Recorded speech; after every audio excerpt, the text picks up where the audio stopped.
पर भाग्यशाली हो आप जो 72 साल बाद ये जो सावन का महीना आया है, सोमवार से सोमवार तक का, कहते हैं इस सावन में जो सोमवार से सोमवार तक का सावन रहता है, सोमवार से शुरू सोमवार से विराम, अगर आपके घर में रुद्राक्ष है, आप रुद्राक्ष धारण करते हो या रुद्राक्ष अपने घर में रखते हो, तो उस रुद्राक्ष को छोटी सी कटोरी में रखकर या एक पात्र में रखकर 7 बार किसी भी अमावस पर, सावन में जो अमावस्या पड़ती है, ये सोमवार से सोमवार वाली सावन, इसके बाद वाले सावन का वर्णन नहीं कर रहा, हम इस सावन की बात कर रहे हैं। या तो अमावस, पूर्णिमा, त्रयोदशी, चतुर्दशी या प्रदोष, शिवरात्रि, अष्टमी, ये ऐसी तिथियां हैं जो सोमवार से सोमवार तक का जो सावन होता है, इस सावन में कटोरी में रखकर, प्लेट में रखकर, थाली में रखकर 7 बार अपने घर में अगर रुद्राक्ष है तो उसको बलवान बनाने के लिए इसी सावन के महीने में 7 बार तो जल, 5 बार दूध गौ माता का और 2 बार गाय का घी उस रुद्राक्ष पर लेपित करना चाहिए। और फिर उस रुद्राक्ष को धूप बत्ती हो या घर में गूगल की धूप हो, वो धूप बत्ती से उस रुद्राक्ष को सिद्ध कर लेना चाहिए।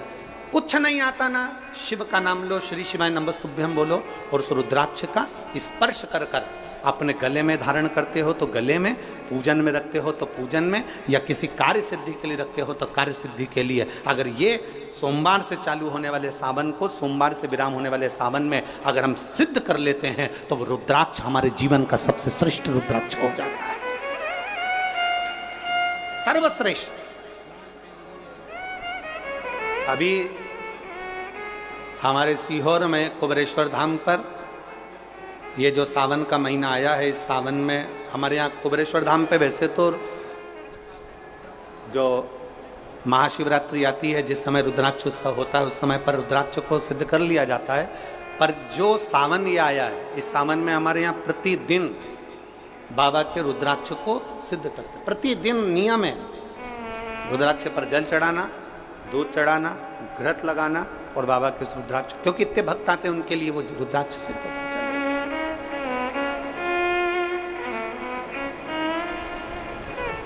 इसी सावन में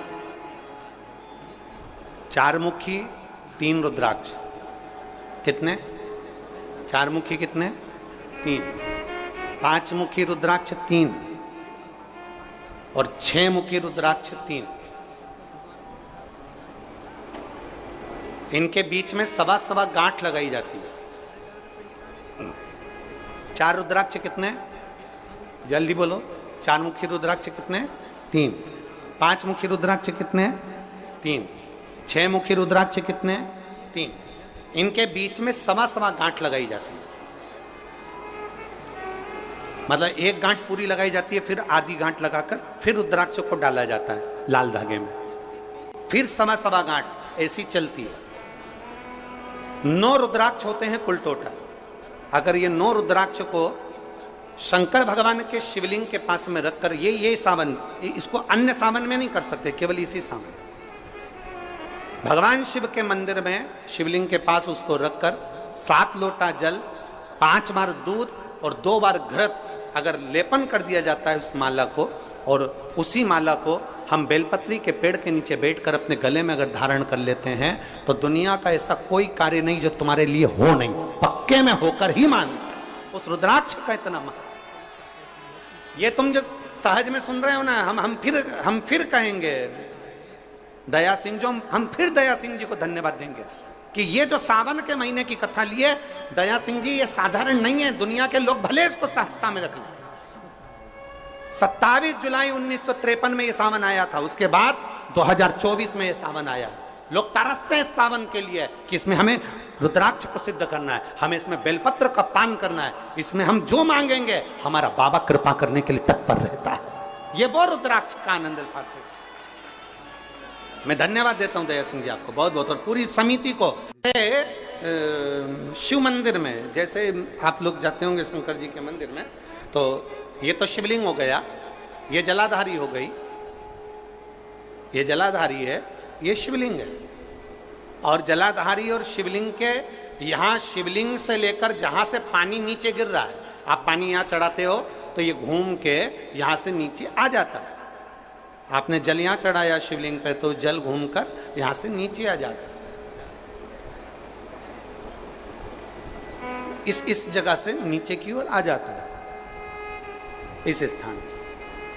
प्रयास करिए, ये जो सावन आया है 72 वर्ष के बाद, प्रयास करिए कि कितना बड़ा भी रोग है, कितनी बड़ी भी बीमारी है, आप डॉक्टर से इलाज करवाओ, पर ये जो स्थान है अशोक सुंदरी का, इस स्थान पर एक बार अपनी हथेली रखकर देखिए और भगवान शिव से पंचाक्षर मंत्र नमः शिवाय, षडाक्षर मंत्र ओम नमः शिवाय या श्री शिवाय नमस्तुभ्यम स्मरण कर कर देखिए। और एक बेलपत्र बाबा की लेकर जहां से पानी नीचे गिरता है उस स्थान पर लगाकर उसी बेलपत्र को खाइए और फिर जाकर डॉक्टर को एक बार फिर जांच करवाइए कि उस रोग में आराम कितना लगा है, उस रोग में अंतर कितना आया। सावन का ये महीना जिसमें आप भगवान शंकर की अविरल भक्ति को धारण कर रहे हो, सोमवार से सावन चालू हुआ और सोमवार के दिन सावन विराम होगा। ऐसा सावन 72 साल के बाद आया। 27 जुलाई 1953 में ऐसा सावन पड़ा था। कितनी तारीख को? जम के बोलो जरा। 27 जुलाई 1953 में ऐसा सावन पड़ा था, जो सावन सोमवार से चालू हुआ था और सावन सोमवार के दिन विराम हुआ था। 72 साल के बाद ऐसा सावन आया है जिसका योग आज है। 27 जुलाई 1953 में ऐसा सावन आया था।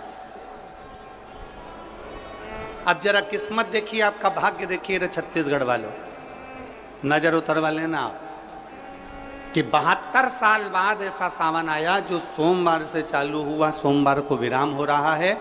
27 जुलाई 1953 में ऐसा सावन आया था और उसके बाद आज ये सावन 22 तारीख से चालू हुआ और 19 तारीख को विराम होगा, और उसमें भी सोमवार से चालू हुआ और सोमवार को विराम हो रहा है। ये शिव भक्ति है, ये अविरल, ये भगवान शंकर की अविरल भक्ति है। आप और हमको प्राप्त हुई है, हमें मिली, और तेरी भगवान शिव ने अघोर अस्त्र धारण किया इसी सावन।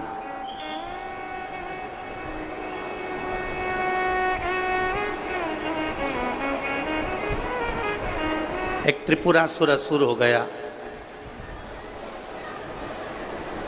3 पुरियों का निर्माण कर कर वो निवास कर रहा है।